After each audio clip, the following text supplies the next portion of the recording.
Hare Krishna. Hare Krishna, everyone. Welcome to another exciting episode of Bhagavatam Bites.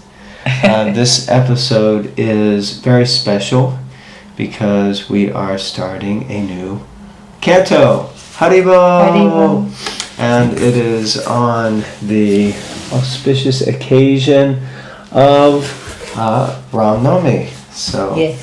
Today is Ram Navami. Today is Ram Navami. You can see it is the fourth canto, and the fourth canto is entitled The Creation of the Fourth Order. Wow, sounds like some, fourth in a series of like Star Wars trilogy. Just going to do a shout out. I've got a croaky voice, that's not the shout out. To Manohar Gopika Mataji. Hare Krishna. Haribo. Thank you for watching. And Shamali, I think. Did you say she watches also? Sometimes, maybe. Oh, because I wasn't sure the name. I didn't want to embarrass myself. Okay, well. But, anyway. and your daughter. Nice to know you're watching. Hare Krishna. See you in Mongol IT tomorrow. Well, Krishna willing. Yeah, if I come, yeah. Okay. So. I get so fresh. Sounds like the Godfather. Okay, so... No, it's Canto 4, Chapter 1, Text 1. And the I love this chapter, by the way. I can't wait till we get to Chapter 2 onwards. And nothing wrong with Chapter 1, but Chapter 2 onwards, it's so wicked. It's so good. It's so good. But Chapter 1 is called Genealogical Table of the Daughters of Manu. There you go. Alright. Om Namo Bhagavate Vasudevaya. Om Namo Bhagavate Vasudevaya. Om Namo Bhagavate Vasudevaya. Okay, verse text 1. Sri Maitreya said, Swayambhuva Manu begot 3 daughters in his wife Satarupa, and their names were Akuti, Devahuti, and Prasuti. Rhyming. Purport. First of all, let us offer our respectful First of all, let us offer our respectful obeisances unto our spiritual master, Om Vishnupad Sri Srimad Bhaktivedanta Swami Goswami Prabhupada, by whose order I am engaged in this Herculean task of writing commentary on the Srimad Bhagavatam as the Bhaktivedanta purports. By his grace we have finished 3 cantos already. Haribo! And we are just trying to begin the 4th canto. By his divine grace, let us offer our respectful obeisances unto Lord Chaitanya, who began this Krishna consciousness movement of Bhagavad Dharma 500 years ago. And through his grace, let us offer our obeisances to the 6 Goswamis, and then let us offer our obeisances to Radha and Krishna, the spiritual couple who enjoy eternally in Vrindavan with their cowherd boys and damsels in Vrajabhumi. Let us also offer our respectful obeisances to all the devotees and eternal servitors of the Supreme Lord. Jai, Haribo! Hare Krishna. Okay, next paragraph. Any thoughts on that paragraph? No, I think it's self-explanatory. Anyway, this is, I have to say something. And unfortunately, although we do this quite spontaneously, it's not like we sit and prepare for hours what we're going to say, because we're just reading. Oh, yeah. But in Nectar of Devotion, Srila Prabhupada's either preface or introduction has this layout, and it's kind of a sort of shastric or standard layout by our acharyas, and he copies that from Rupa Goswami, where you give you offer obeisances to spiritual master, to Lord Chaitanya, to Krishna, to all the devotees, and beg for ashirvad, beg for blessings. So there's a structure to it. So it's very, very powerful, and it's Srila Prabhupada is showing his deep humility here as well. He's just giving all the credit to his spiritual master and to Lord Chaitanya and to Krishna that he's able to do this and begging for their mercy. So, in this fourth canto of Srimad Bhagavatam, there are 31 chapters, very similar to the last book. And all these chapters describe the secondary creation by Brahma and the Manus.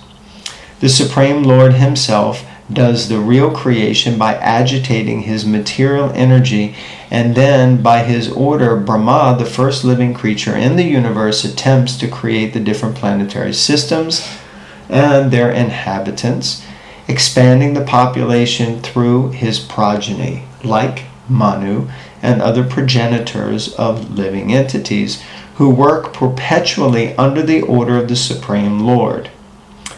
In the first chapter of this fourth canto, there are descriptions of the 3 daughters of Swayambhuva Manu and their descendants. The next 6 chapters describe the sacrifice performed by King Daksha, and that's what she's into, and how it was spoiled. Thereafter, the activities of Maharaj Dhruva are described in 5 chapters. Then in 11 chapters, the activities of King Prithu, and that's one of my favorite pastimes, are described. And the next 8 chapters are devoted to the activities of the Pracheta kings.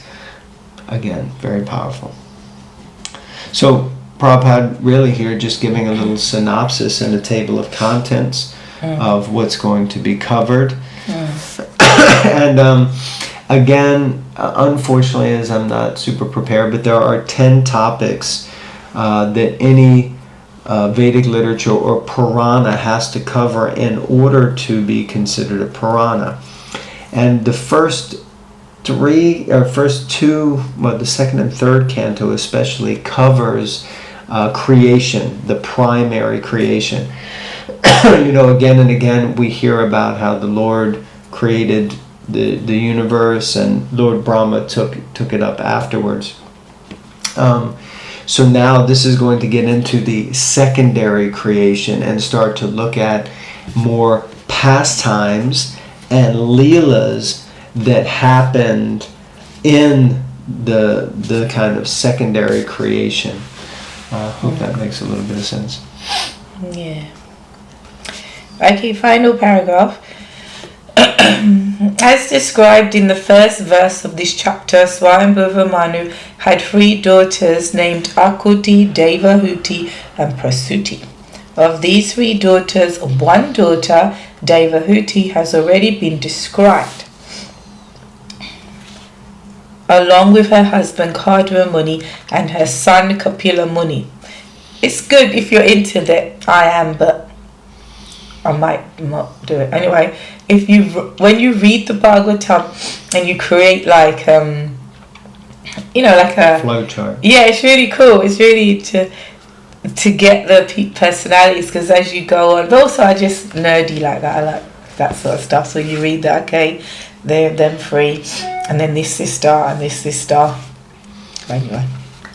No, it's great. I like it. I'm thinking it'd be great if it just appeared right here. I see. And that can be done. Oh. But it takes the person who's editing to do it. You just make it appear right here behind us. Alright. Anyway. It's not been happening, is it? Anyway, carry on. In this chapter, oh my lord, my voice, the descendants of the first daughter Akuti will specifically be described. Swayambhuva Manu was the son of Brahma. Brahma had many other sons, but Manu's name is specifically mentioned first because he was a great devotee of the Lord. In this verse there is also the word cha, indicating that besides the 3 daughters mentioned, Swayambhuva Manu also had 2 sons. I think it's amazing how in Sanskrit, like Prabhupada mentions, the word cha, and if we go back and look at the word for word translation, cha just means also. And what Prabhupada is saying is just by the mention of this word cha, also, that implies automatically the 2 sons. But, certainly you wouldn't get that if you didn't have knowledge of Swayambhuva Manu's family. What to speak of, the Acharya's input. So I just think it's really wonderful how Srila Prabhupada, he explains this, that just in the word cha, like I know one devotee, he says, we have this term in ISKCON, chant and be happy. And he says, we understand chant, what it means. We understand be happy. But then he says, it's just that and. That there's so much inside of the and. Means chant and be happy. So in between the chanting and the being happy, there can be a lot of stuff going on. Anyway, it's a silly thing. Okay. Move on to text number 2. No? Yep. Akuti had 2 brothers, but in spite of her brothers, King Swayambhuva Manu handed her over to Prajapati Ruchi on the condition that the son born of her be returned to Manu as his son. This he did in consultation with his wife Shatarupa.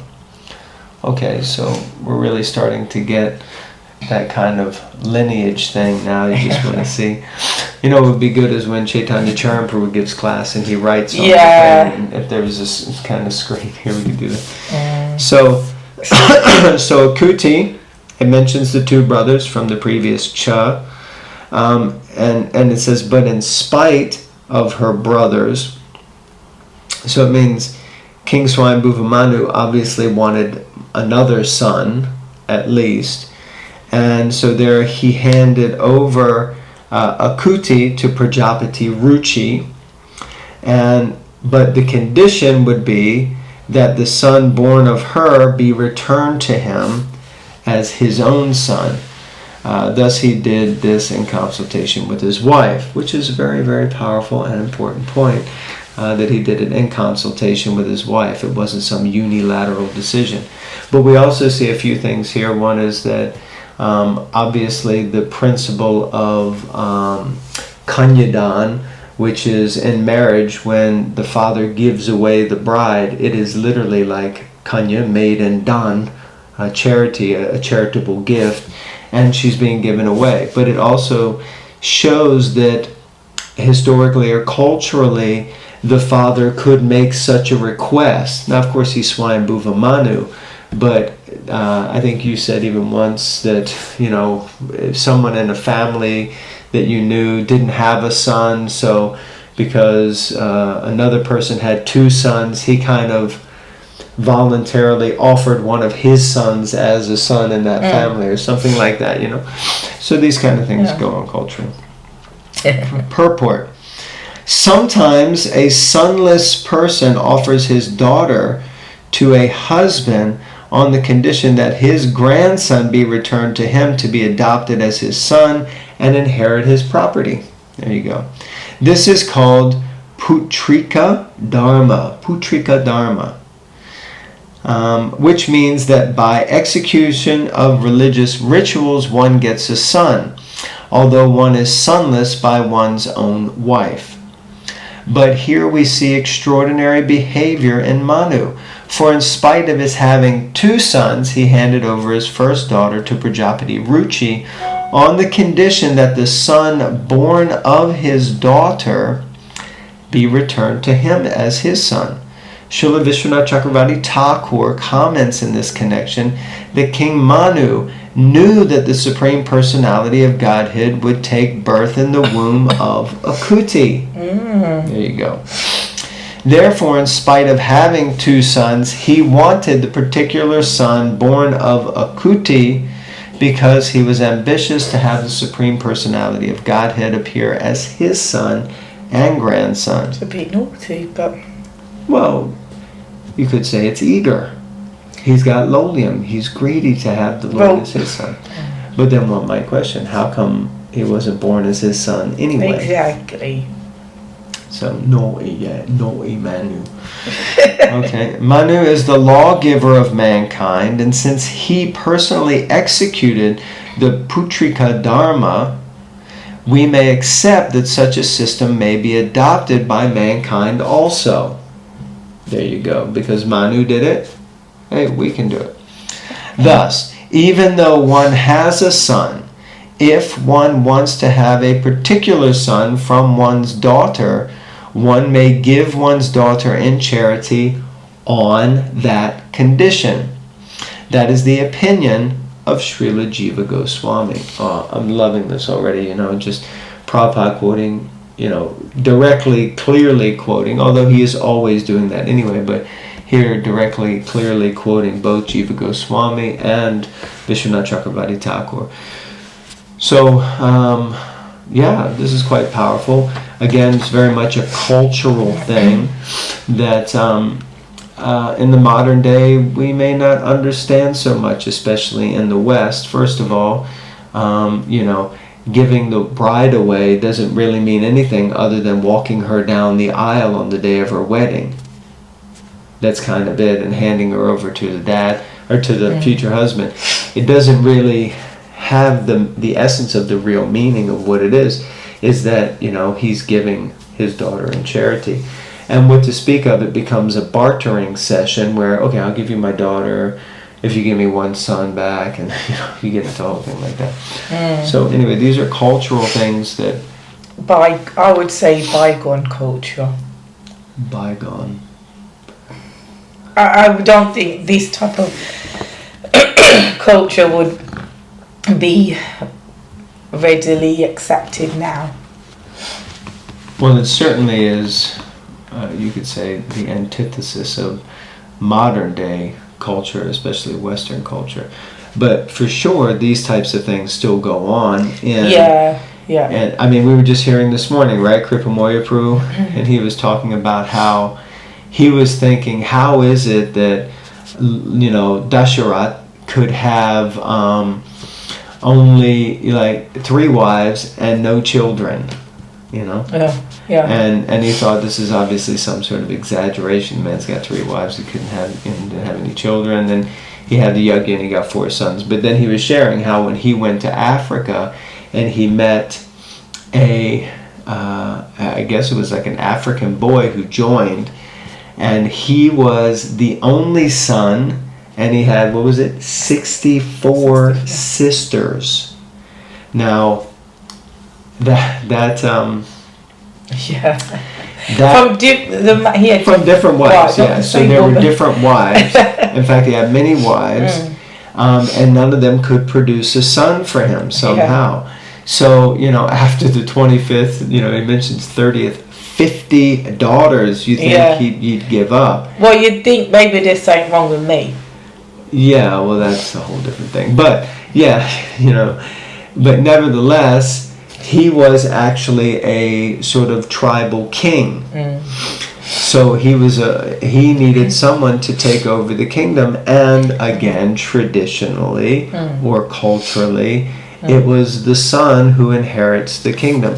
Now, we could say, all of this has come from some, made up, make-believe, old, or what did you say, bygone theories or philosophies that someone just made up. But we don't accept that. We accept that this has come from Scripture, which has come from the culture as given or ordained by God, and that this is the way things are meant to work.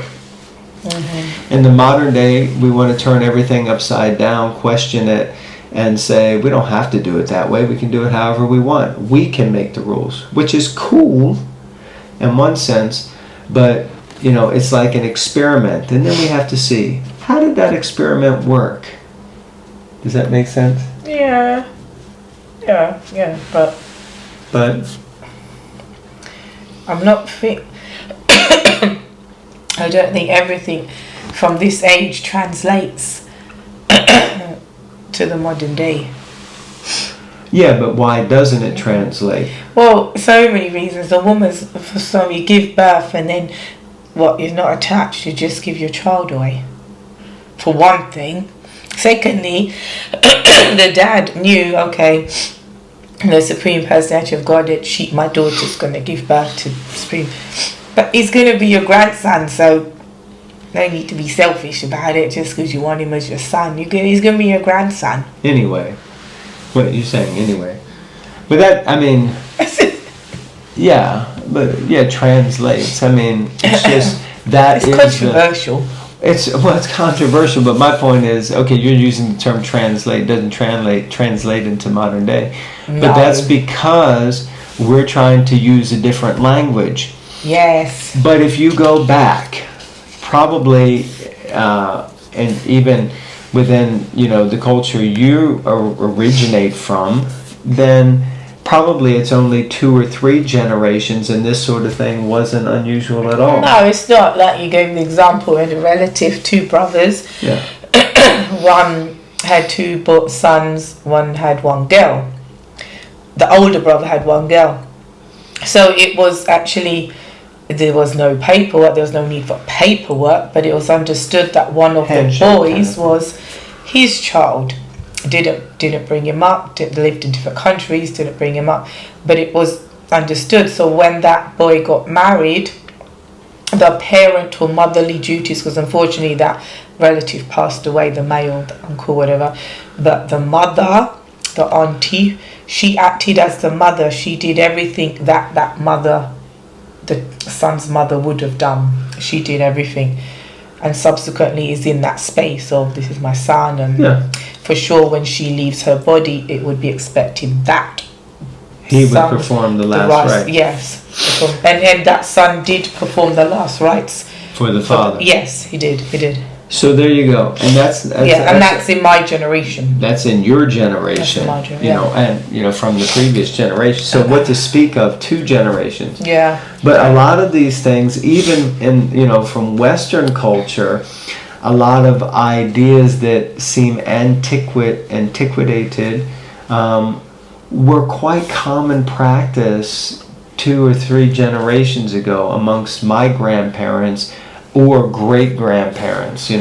They had a different concept and acceptance of the way the world was. Point being, we're using a different language now, so it doesn't really translate. There would be so much uproar and, you hear these things and you think, no. But that's because we're being trained to speak in a different language, and that language is the language of, let's just make it up ourselves, which can be fun, but it can also be very dangerous, because later we realize, oh God, why did we go so wild with that? And it's like anything, the pendulum swings far this way and then it goes all the way back to the sort of thing. So anyway, very exciting. Okay, so I think we're finishing there, and we thank you all very much for tuning in. Please read Srimad Bhagavatam. Please watch Bhagavatam Bites. And remember to like, comment, subscribe, and share. Okay. And I'll see you next time. Hare Krishna. Hare Krishna.